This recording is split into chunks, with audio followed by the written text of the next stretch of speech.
Napenda tuzungumze kuhusu kifungo cha maisha. Hebu tusome kitabu cha Zaburi 107 mstari wa 10 mpaka 11. Inasema, waliketi gizani na katika uvuli wa mauti, wamefungwa katika mateso na chuma, kwa sababu waliasi maneno ya Mungu, wakadharau shauri la aliye juu. Kuna vitu ambavyo unaweza kuwa unakutana navyo kiroho ambavyo vimekufunga huko kwenye mateso fulani. Ukijaribu kusogea hatua fulani unavutwa nyuma. Unaweza kujiuliza sababu ni nini? Hapo Biblia inasema hivi, waliketi gizani na katika uvuli wa mauti, wamefungwa katika mateso na chuma, kwa sababu waliasi maneno ya Mungu. Waliasi neno la Mungu. Walimwasi Mungu. Ndio maana watu wanajikuta huko kwenye vifungo vingi sana vya kiroho. Mtu anaweza asisogee mbele ni kwa sababu ya kumwacha Mungu, kwa sababu kutokulitii neno la Mungu, kwa sababu kutokulisikiza neno la Mungu, kwa sababu kutokulifuata neno la Mungu. Ndio maana wamefungwa katika vifungo vibaya, tena vifungo vizito. Vipo mingi tu, vifungo vya dhambi, vifungo vya kutokusogea eneo moja kwenda lingine la kimafanikio. Kuna vitu ambavyo vinakuwa vimekufunga. Sasa ili uweze kutoka kwenye kifungo hichi cha maisha au kifungo hichi ambacho kimekufunga, unapaswa kumrudia Mungu, unapaswa kutubu, unapaswa kurejea kwa Mungu, kwa sababu kifungo hiki kinaenda kukutesa. Na kifungo hicho unaweza usikione tu kwa macho yako ya nyama, lakini ndani yako unajua kabisa kuna mahali nimefungwa.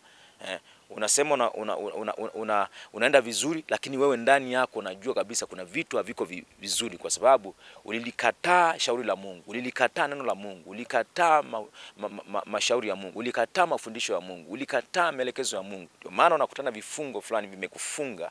Unajaribu kusogea kwa kutumia akili zako, unashindwa. Ni kwa sababu gani? Kwa sababu vipo vifungo ambavyo vimekufunga katika maisha yako.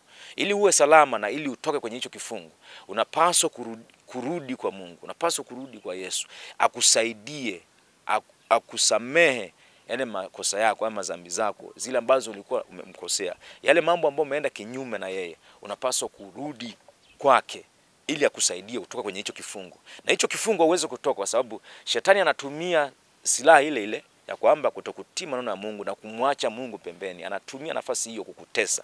Ili asiendelee kukutesa, unapaswa kurudi kwa Yesu. Na ukirudi kwa Yesu, utaona umefunguliwa katika hicho kifungo. Kwa hiyo ili uwe huru katika kifungo hichi cha maisha yako, unapaswa kumrudia Mungu. Ukiifanya shingo ngumu, ukiona mambo nayaweza, utaendelea kuteseka. Kuna vitu ambavyo hautakaa uvuke, kwa sababu umefungwa na adui. Na adui amekushikilia hapo, amekushikilia kihalali, kwa sababu amejua kwamba wewe hautaki kurudi kwa Mungu. Na hata kama unatamani alafu huchukui hatua, utaendelea kuteseka. Vitu vitakuwa vieleweki. Ukijaribu kufanya kitu fulani kinavurugwa na adui, kwa sababu uko kwenye kifungo.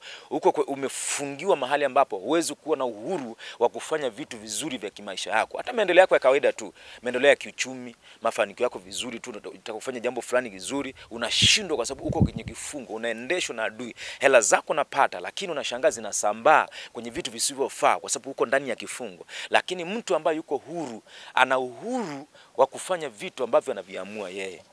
Mungu akusaidie sana uelewe ujumbe huu, ili uweze kuchukua hatua, utoke kwenye hicho kifungo kibaya ambacho kimekufunga kwenye maisha yako. Mungu akubariki sana. Asante.